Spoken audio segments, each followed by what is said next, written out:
வர்ணம் பூசுவதற்கு மட்டுமல்ல, உங்கள் வீட்டை பாதுகாக்கவும் ரூபிலெக்ஸ் பெயிண்ட்ஸ். உங்களுக்கு பெண்களை இழிவாக பேசுறதுக்கு யார் உரிமை கொடுத்தா?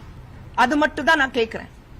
ஏன்னா இந்த மாதிரி கேவலமா பேசும்போது நீங்க அந்த பெண் ஒரு வீட்டின் மகாலட்சுமி, குத்துவிளக்கு ஏத்துறதுக்கு வந்தவன் நீங்க பாக்குறது இல்ல, ஒரு தாய் நான் பாக்குறது இல்ல, மகள்கள் இருக்காங்க நான் பாக்குறது இல்ல, ஒரு மனைவி நான் பாக்குறது இல்ல, மகள் நான் பாக்குறது இல்ல, மருமகள் நான் பாக்குறது இல்ல, மனைவி நான் பாக்குறது இல்ல, எதுவுமே பாக்குறது இல்ல.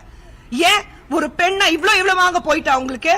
காவிரி நீர் பிரச்சனை தொடர்பா தஞ்சாவூர்ல நடந்த திமுக ஆர்ப்பாட்டத்துல எதிர்க்கட்சி தலைவர் உதயநிதி ஸ்டாலின் முதல்வர் விஜய் மற்றும் த்ரிஷாவை தொடர்பு படுத்தி இரட்டை அர்த்தத்துல பேசினதா சொல்லி இப்ப அவரை காவல்துறையினர் 6 பிரிவுக்கு கீழே வழக்கு பதிவு செஞ்சு கைது பண்ணியிருக்காங்க. நீலாங்கரையில இருக்கிற அவரோட வீட்டுல கைது செய்யப்பட்ட உதயநிதி ஸ்டாலின் அவர்களை காவல்துறையினர் இப்போ தஞ்சாவூர் அழைச்சிட்டு போயிட்டு இருக்காங்க. உதயநிதி அவர்களோட இந்த கைதை எதிர்த்து திமுகவினர் இப்போ ஆர்ப்பாட்டம் பண்ணிட்டு வராங்க. கைது செய்யப்பட்ட உதயநிதி ஸ்டாலினும் இதுக்கெல்லாம் நான் பயப்பட மாட்டேன், காவிரி பிரச்சனையை திசை திருப்பதான் இந்த கைது நடவடிக்கை மேற்கொண்டுட்டு இருக்காங்க, எதனாலும் சட்ட ரீதியா எதிர்கொள்வேன்னு பேசியிருக்காரு. இந்த ஒரு சூழ்நிலையில குஷ்பு அவர்கள் இந்த சர்ச்சை தொடர்பா பேசியிருக்கிறது இப்ப சோசியல் மீடியால சலசலப்பை ஏற்படுத்தியிருக்கு. அவங்க என்ன சொல்லிருக்காங்கன்னா, உதயநிதி ஸ்டாலினோட பேச்சை கேட்டேன், ரொம்பவும் தரம் தாழ்ந்த அருவருப்பான பெண்களை இழிவுபடுத்துற மாதிரியான ஒரு பேச்சு அது அவர் வளர்ந்து வந்த அரசியல் பண்பாட்டையே பிரதிபலிக்குது. இப்படிப்பட்ட மனநிலையோட இருக்கிறவங்க ஒரு அரசியல் கட்சியை வழி நடத்தவும் நாளைக்கு ஒரு மாநிலத்தை ஆளவும் ஆசைப்படுறாங்கன்னா அந்த மாநிலத்தோட நிலை என்ன ஆகும்னு கவலைப்பட வேண்டியதா இருக்கு. பெண்களை தரைக்குறைவா பேசி அவமதிச்சு அதுக்கு கைத்தட்டல் விசில் வாங்குறதையெல்லாம் ஒரு அரசியல் மேடை நிகழ்ச்சியா பண்றவங்க கிட்ட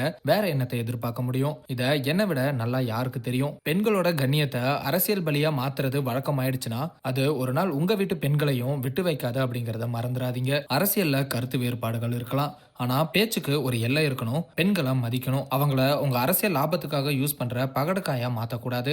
செயல்திறன், தொலைநோக்கு சிந்தனை, தலைமை திறன் இதெல்லாம் இருக்க எதிராளிக்கு இணையா நிக்க முடியாதப்போ தனிப்பட்ட தாக்குதலும் தரம் தாழ்ந்த பேச்சும் தான் சுலபமான வழியா இருக்கு. உதயநிதி ஸ்டாலினும் அவரோட அப்பா MK ஸ்டாலினும் பல சர்ச்சைகளை எதிர்கொண்டிருக்கலாம், ஆனா அதையவே பொது வாழ்வோட அளவுகோலா மாத்திட முடியாது. பொது மேடையில நடிகை த்ரிஷாவை இழிவுபடுத்தி பேசினதுக்காக எதிர்க்கட்சி தலைவர் நிபந்தனையற்ற மன்னிப்பு கேட்கணும். தன்னோட தவறை ஒத்துக்கிட்டு மன்னிப்பு கேட்கிற நாகரிகம் தைரியமோ அவருக்கு இருக்கா அப்படிங்கறத பொறுத்திருந்து பார்ப்போம் அப்படின்னு குஷ்பு அவர்கள் உதயநிதி ஸ்டாலினோட பேச்சுக்கு கடும் கண்டனங்களை பதிவு பண்ணியிருக்காங்க. மேலும் குஷ்பு பெண்களை இழிவுபடுத்தி பேசுறவங்க மேல கடுமையான நடவடிக்கை எடுக்கணும், பெண்களுக்கு ஏதாவது ஒண்ணு அப்படின்னா கண்டிப்பா நான் நிப்பேன்னு அவங்க 3 வருஷத்துக்கு முன்னாடி பேசின வீடியோவும் இப்ப வைரல் ஆயிட்டு வருது. உங்களுக்கு பெண்களை இழிவாக பேசுறதுக்கு யார் உரிமை கொடுத்தா? அது மட்டும் தான் நான் கேக்குறேன்.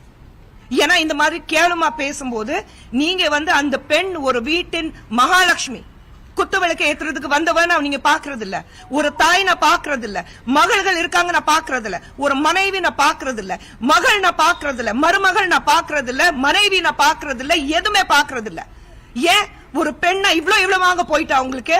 யார் வேணாலும் எப்படி வேணாலும் பேசுவாங்கன்னா, நான் இன்னைக்கு உட்கார்ந்து பேசுறது எனக்காக பேசல, நான் ஒவ்வொரு பெண்காக பேசுறேன். யாருக்குமே ஒரு பெண் பார்த்து இழிவாக பேசுறதுக்கு தைரியம் வரக்கூடாது.